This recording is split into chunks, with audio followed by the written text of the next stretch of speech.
begin this newscast in Munya in the southwest regional chief town Boya, where there was a shooting yesterday, a shootout between militants of non-state armed groups and security and defense forces, a shootout that left at least 5 vehicles completely destroyed, reduced to ashes, and security has been stepped up in that part of the southwest regional chief town to check against any possible attack of non-state armed group fighters. There is a report. Tuesday, June 15 in Boya came with the pictures of Monday, June 14.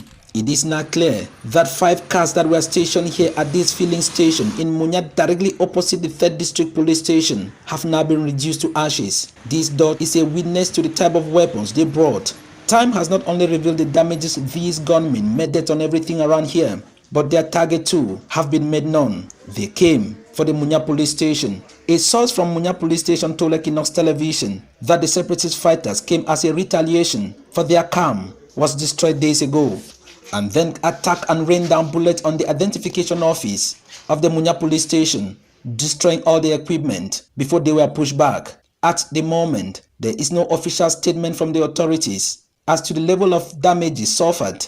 Boya this Tuesday has gained back a traditional bustling picture as the population pray not to register a similar Monday like Monday, June 14, 2021. And this is what has been happening in several parts of the 2 English-speaking regions of the Republic of Cameroon for close to 5 years today.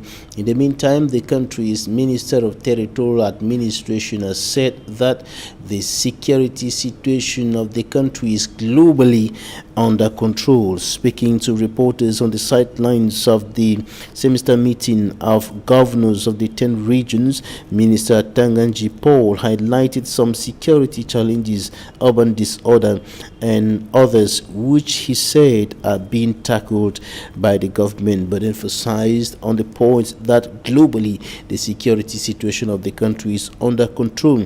Southwest Governor Bernard Okalia-Bilai on his part urged the population to collaborate more with security and defense forces to fight insecurity. And in the far north region and the Adamawa region of the Republic of Cameroon, Governors Mijiawo Bakari and Kildadi Buka respectively said the security situation is gradually returning to normalcy, with a month of Ramadan which unfolded without any suicide bomb attack for the first time, and kidnappings reducing in the Adamawa region of the Republic of Cameroon, according to Governor Kildadi Buka. And of course, in the East region, Gregoire Mvongo, the governor, highlighted government's efforts to fight illegal mining and its consequences on the population.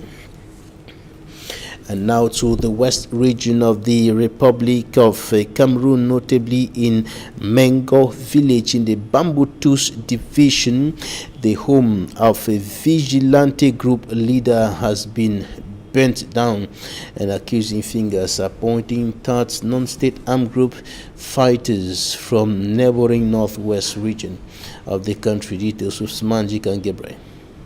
It's another sad day for the inhabitants of Mengo village, situated about 4 kilometers to Galim in Bambutos division of the West region. The resident of Tenku Hile, president of the vigilante committee, was set ablaze by unknown persons who stormed the village. Inhabitants of the village told Equinoxe television reporters that the act was committed at 11 p.m.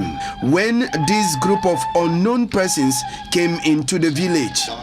Though no gunshot was heard, the population got up from their bed after an alert made by Mr. Tenko Hile, whose house was on fire.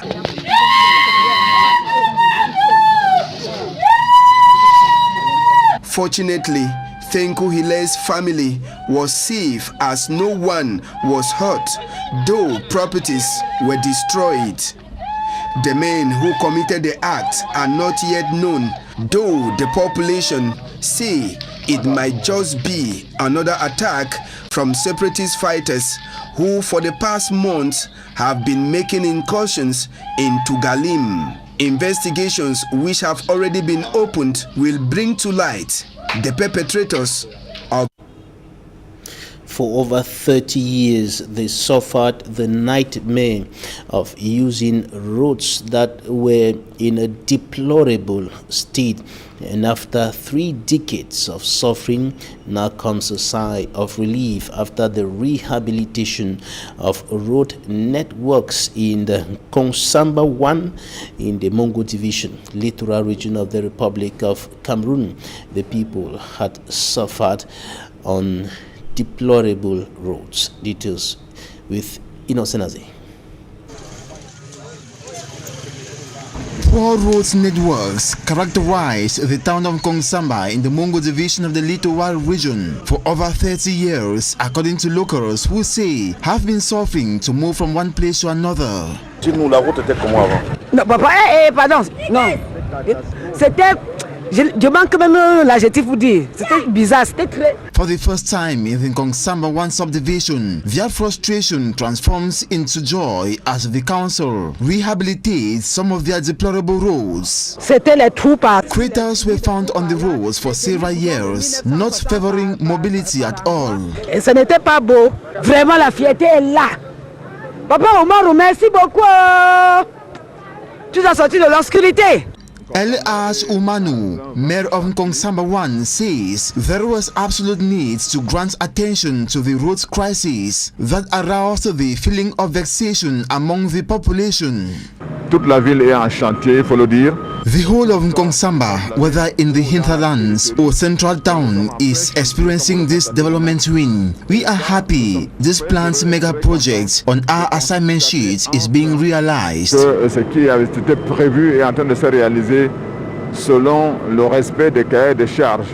Though saluting this initiative, the population of Kongsamba 1 awaits more of such action from the council authorities geared at enhancing development of Kongsamba.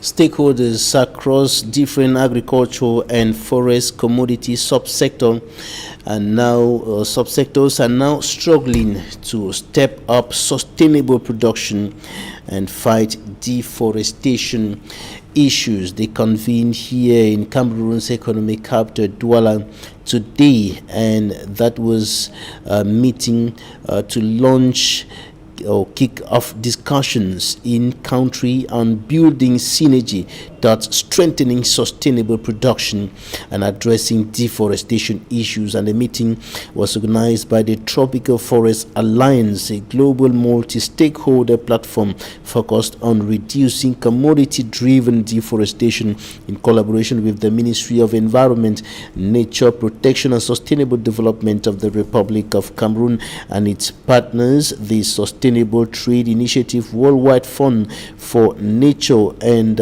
Protests and Pro-Forest. And this meeting brought together stakeholders from the cocoa, oil palm, rubber, banana and timber subsectors for a start. And the meeting was chaired by Professor Bryn Christopher, the National Coordinator for Red Claws, who represented the Ministry of Environment, Nature Protection and Sustainable Development. Now for greater details, here's an extract of Sabali Meshi, Africa Lead, Tropical Forest Alliance, and Doping Michel, Director General or General Manager of the National Cocoa and Coffee Board.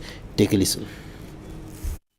Forest Alliance is engaged in addressing deforestation of tropical areas.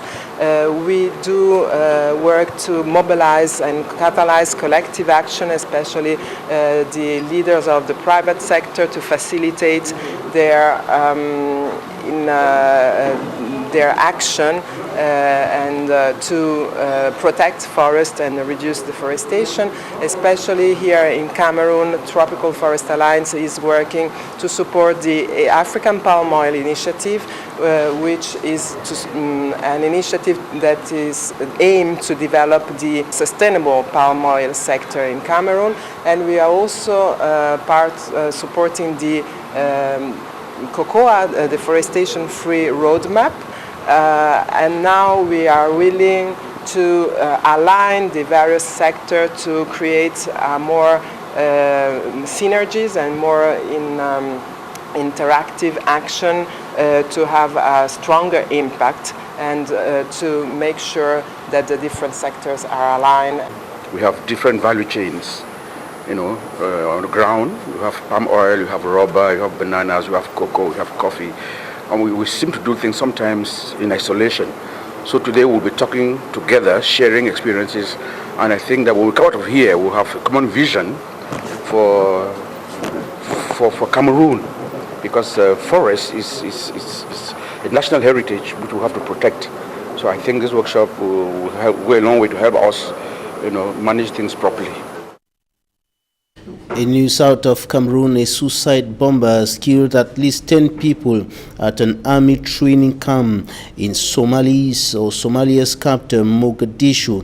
A witness said many of the injured victims have been taken to hospital. News agency AFP quotes an officer as saying the attacker was waiting among new recruits who were queuing up outside the camp, and no group has claimed responsibility for the attack, but security facilities are a common target for Islamist militant group Al-Shabaab. A military officer quoted by state media said that 10 people had died, but a witness at a Mogadishu hospital said that he had counted 10 bodies. The militant group Al-Shabaab has been fighting to control the country against the UN-backed government in Mogadishu for more than a decade. An African Union force is supporting Somalia's army. Thousands of treasure seekers have flocked into Kalati, a village in South Africa, notably in KwaZulu-Natal province, believing the area could contain diamond. It comes after a man dug up a crystal-like stone in an open field and put out word of the discovery, and the stones have not yet been analyzed by geological experts. Authorities have asked people on the site to leave so that a proper investigation can be carried out. The provincial government also shared a video on Twitter expressing concern over what it has called a diamond rush, a huge crowd traveling from across the country, South Africa, to join villagers in Kwalati who have been digging since yesterday.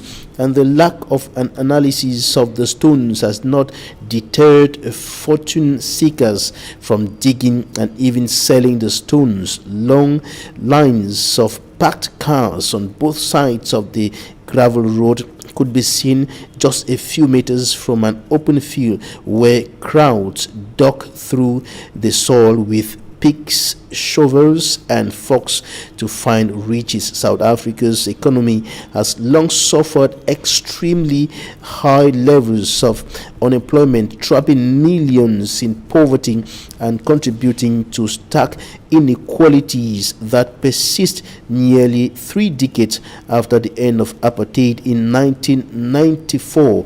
And the coronavirus pandemic has made things worse. That's it for the first part of this newscast. Talking Point is up next.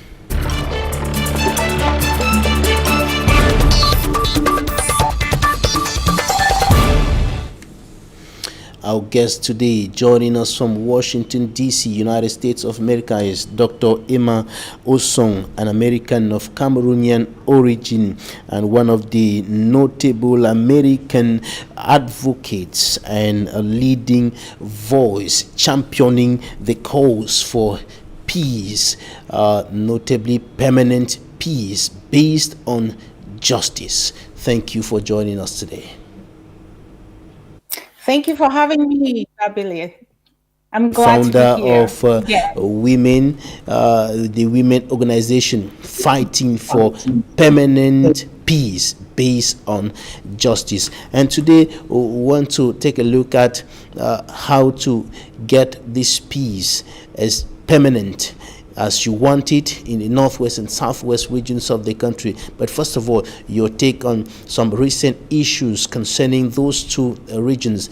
Yesterday, there was a shootout between non-state armed group fighters and some soldiers in Muya in the southwest regional chieftain Boya, and during that shootout, about 5 cars were set ablaze and the Muya police district station attacked and documents destroyed. Yes, Babila, it's clear that there is still violence going on.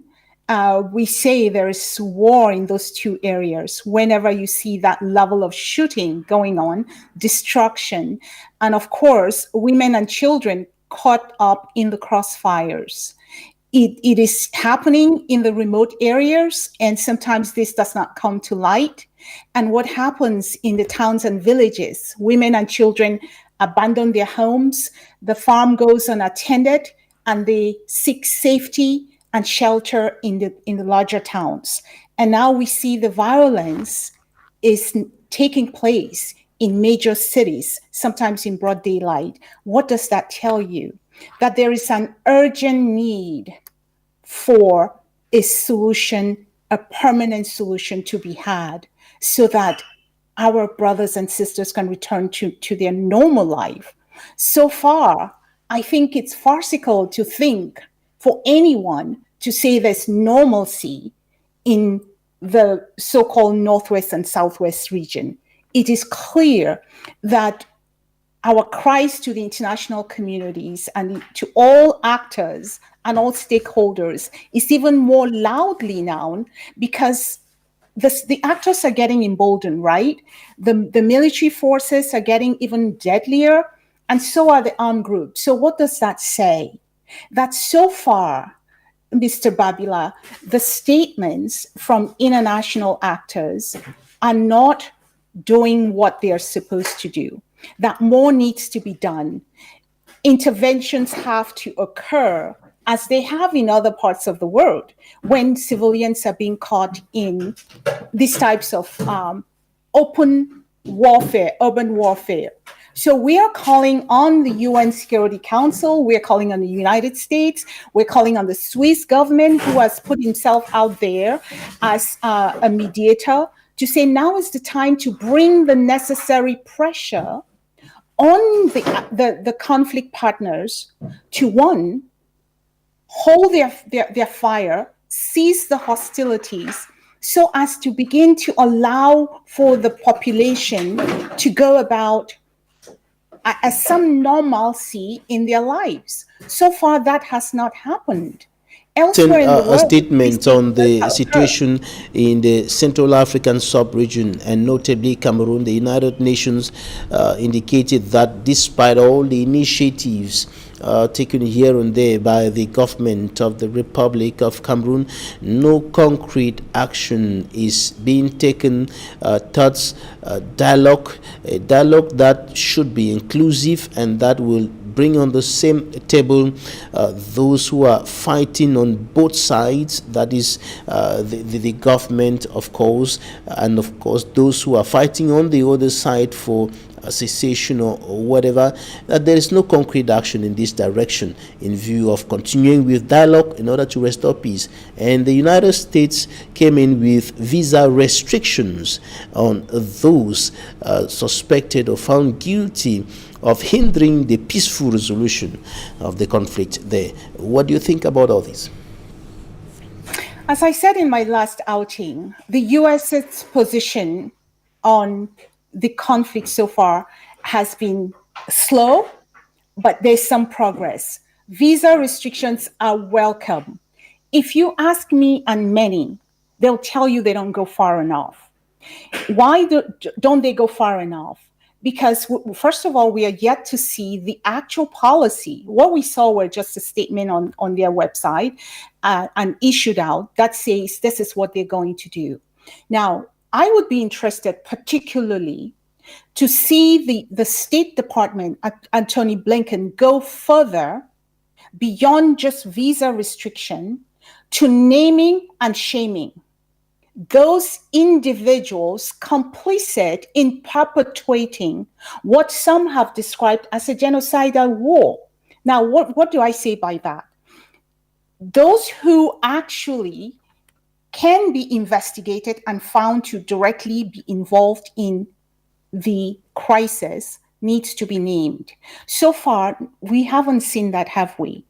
In most cases, I would also say that the United States should, but as a matter of principle, carry out its own investigation to find out who the individuals are that will be slapped with a visa restriction, including anybody that surrounds them. So far, what we have is a statement on a piece of paper. Whether it goes far enough at this point, in my view, it does not. And the simple reason is that the United States elsewhere, as I said the last time, when it issued what it's called the Khashoggi ban, when one man was killed, the United States carried out a meticulous investigation. Distant, mind you, that killing did not occur on United States soil. And why are we speaking about the United States? I still say that there are some key state actors that say they champion human rights around the world. That is the position of the State Department, according to Tony Blinken. So the first place to start, Jonathan, is demonstrating to the suffering people in what is called the Anglophone regions that the United States is truly committed to seeing peace by going further and carrying out the investigation that identifies and names those who will be slammed with this sanction. Simply stating it is not going far enough. Again, we haven't seen the detail. So we expect that it will carry some teeth and meat behind it. The other thing I want to add here is this sanction is coming along around the same time the UN Security Council issued its long statement on the Central Africa region. What is again so regrettable is that they state simply pointing back to the efforts or the recommendations that came out of what they call the Grand National Dialogue, noting that the country is carrying out with decentralization, in the same vein, indicating that there is no progress on the political dialogue. So why speak on clearly an endeavor that failed to resolve the problem? I am really, we shouldn't be surprised a big body like the United Nations Security Council not taking a firm stand on the issue impacting Cameroon, but yet noting that it plays a central role there to resolve the problem. So I see a mixed match, Babila, of different international actors unwilling to put teeth behind their statements. So when our mothers, our sisters, our children are slaughtered, they issue statements. Even though this time they have gone far to issue visa restrictions, but we still see this timidity when it comes to resolving this crisis by identifying the root causes when the two parties get together.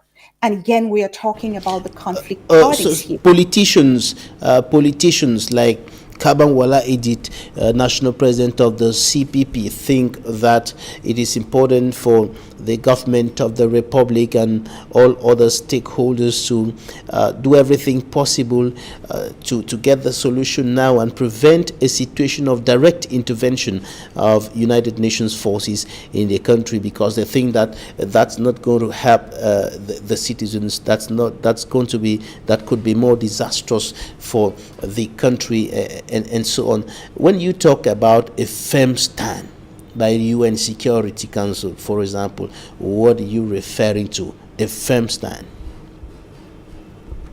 Well, take the case of other crises in the region or on the continent. Like an example would be what happened in South Sudan. The United Nations was solidly behind and supported the formation of a regional body that fully remained throughout the crisis from inception to today. I'm speaking about the IGAD, to ensure that the conflict parties engage in the peace process. The United Nations can go further in supporting what it has already supported in its statements, that it stands behind the Swiss-led process.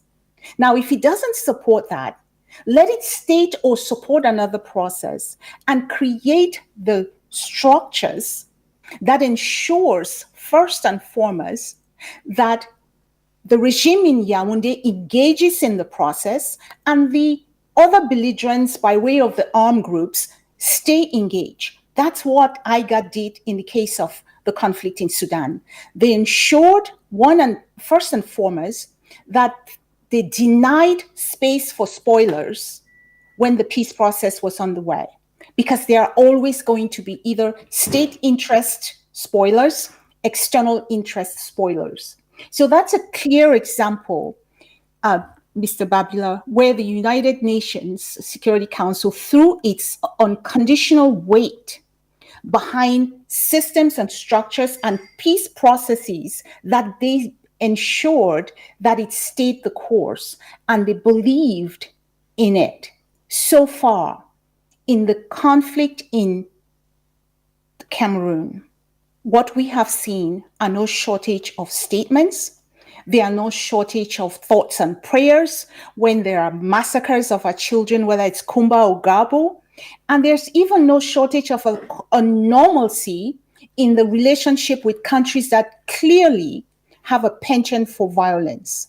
So that is an example. But going back, Mr.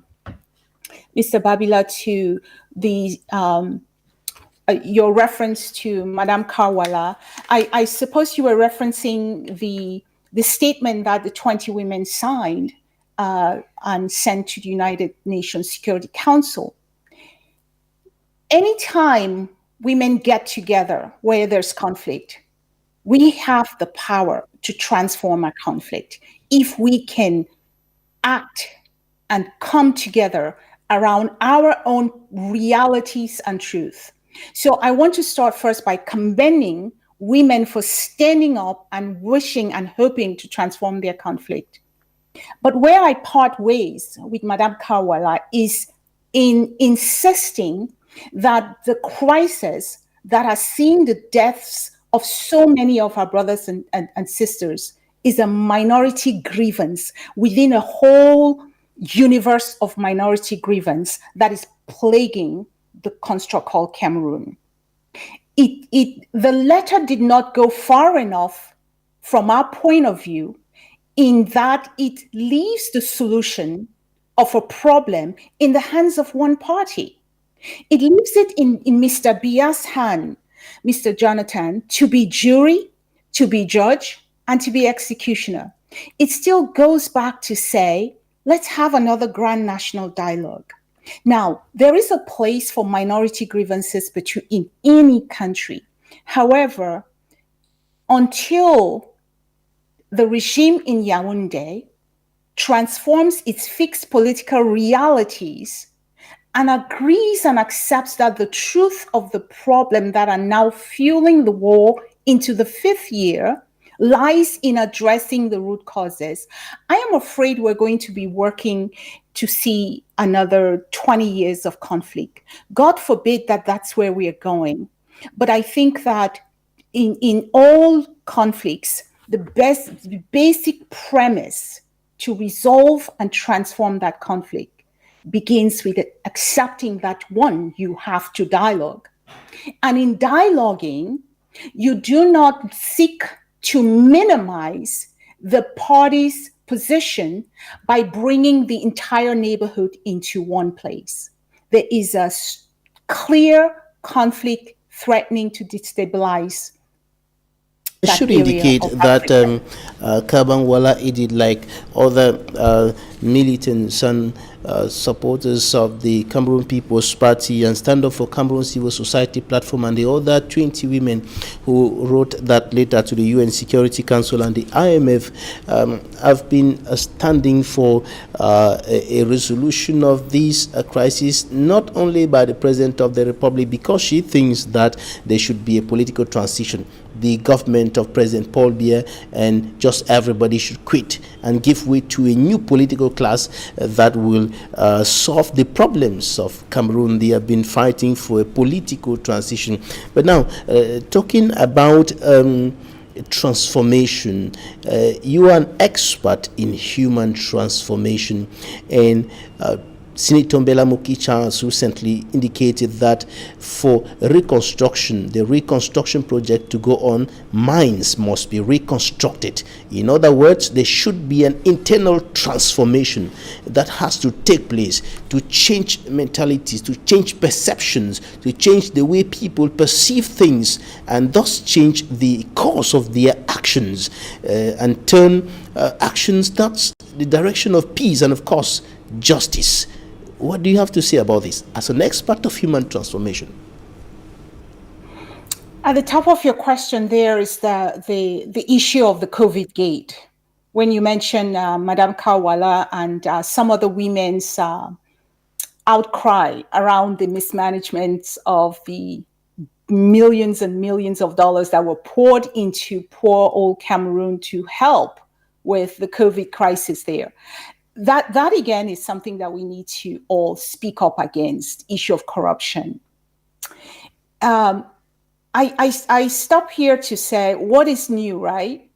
Isn't Cameroon rank near the bottom, or is it at the top on the corruption index?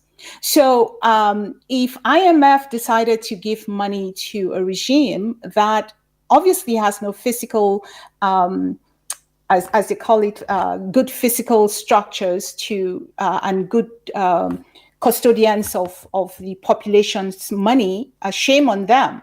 Now they know what they have to do. I think the other question that you put out there was the cry from the CPP around alternance at the top or transition. I say that the issue of transition in Cameroon is not what is driving the conflict in what is called the Northwest and Southwest in Southern Cameroons.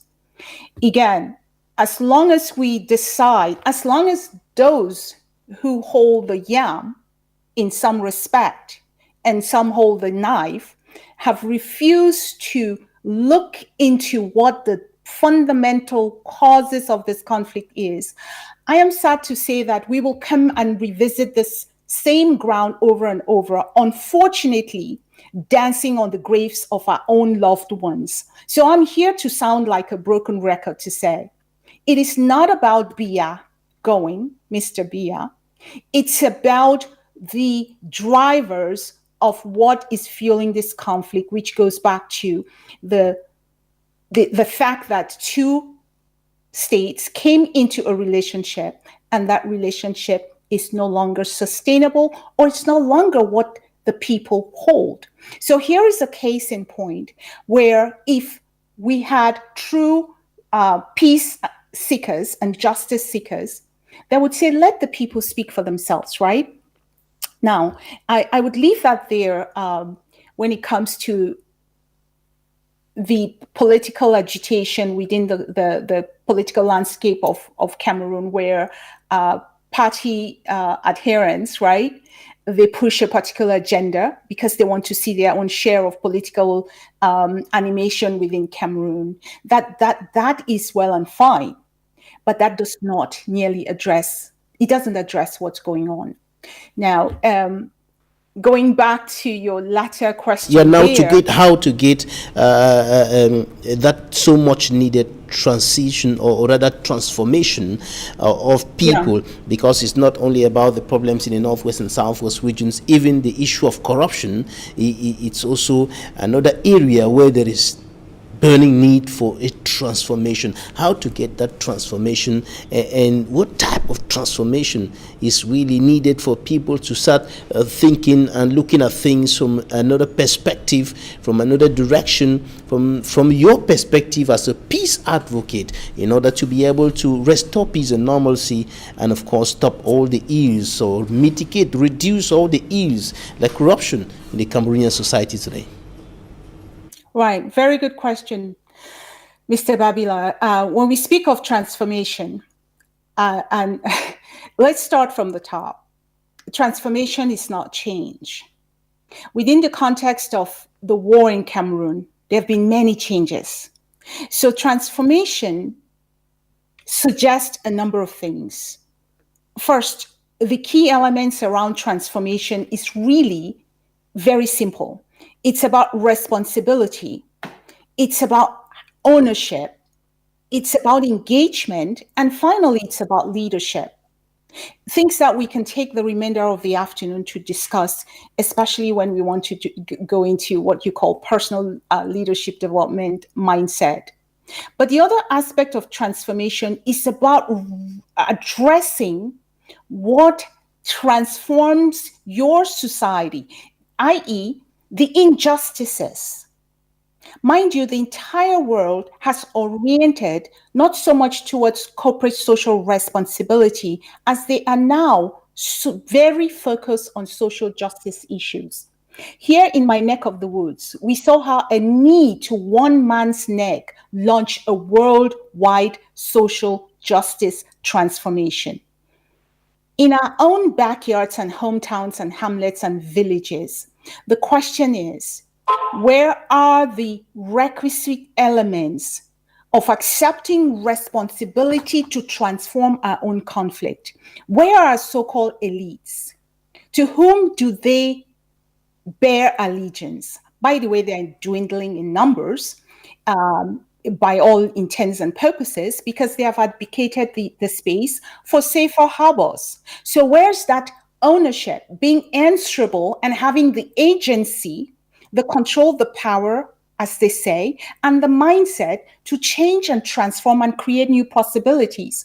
The only possibilities for my brothers and sisters is victimization, scarcity, and now this conflict, which is an existential one. Again, we have exhausted our time. I'll just finish my thought here, Mr. Babila. Who are we enrolling and engaging? I mentioned earlier that the Swiss offered their good officers to mediate. Where are the parties engaging in this platform?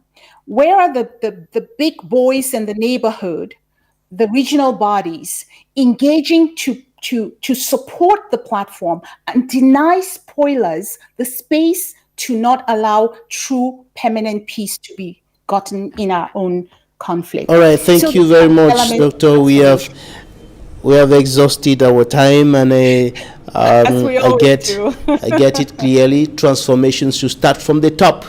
It should start from the top and flow downward.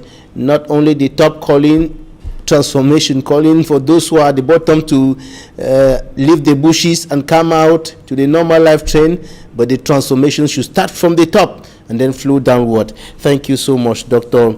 Emma Osong, an American of Cameroonian origin, one of America's notable advocates and leading voices championing the cause for permanent peace based on justice, founder of WPPJ, the organization of women fighting for permanent peace based on justice. Thank you so much for your time. Thank you, Babila. Glad to be here. Thanks, ladies and gentlemen, for staying with us. That's it for today. Equinoxe will be coming up in a moment.